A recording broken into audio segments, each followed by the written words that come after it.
ቆይ ግን አሁን ከሆነ የገጠር ኑሮ እኔም ብቻ ነው ግን እየመሰጠኝ ያለው ወይስ እናንተንም? እዩልኝ እንግዲህ እስኪ ምሽት ላይ ፀሐይ ወደ መስኮቶቿ ልትገባ ስታዘቀዝቅ የምትለቀው ጨረር ከተፈጥሮ ምድር ጋር ከተራሮቹ ጋር ሲላተም ከአረንጓዴው ሜዳማ ጋር ከዛፎቹ ጋር ሲላተም የሚሰጠው የነጸብራቅ ውበት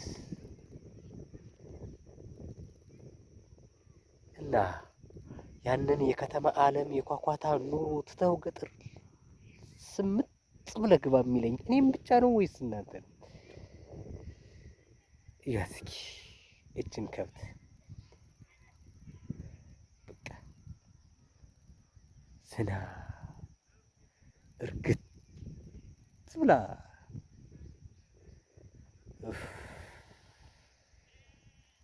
ያ የልጅነት የትውስታ ከብቶችን ጠብቀን ግደን ያደግንበት ትዝታ ወደ ድሮ በትዝታ ገመድ አስሮ ያስቀምጠኛል። እና እንደዛ አይነት ኑሮ ለምን አንመርጥም? ግን እዛ ተጨፋፍቀን እስከ መቼ ነው? ከተማ ተመራን አልተመራን፣ ቤት የመኖሪያ ቦታ ተሰጠን አልተሰጠን፣ ደግሞ አብዛኛውን ኢትዮጵያውያን አጭበርባሪዎች ነን እኔን ጨምሮ። ኦፍ ስሜቱ ብቻ ልዩ ነው። እንዴት ብዬ እንደምገልጽላችሁ ብቻ ግን አላውቅም። ያው የሚኖረው ያውቀዋል። እንግዲህ የት ሀገር እንደሆነ ብቻ ጎጃም ውስጥ ነው።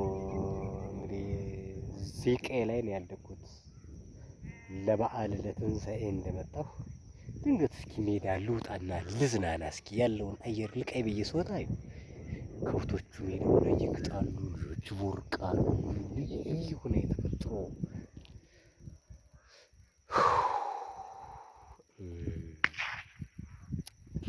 ናፈቀኝ ሀገሬ።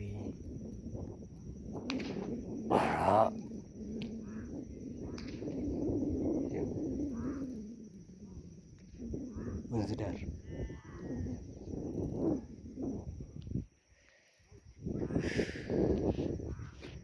አሁን ጭራሽ እየገባች ነው ፀሐይዋ በቃ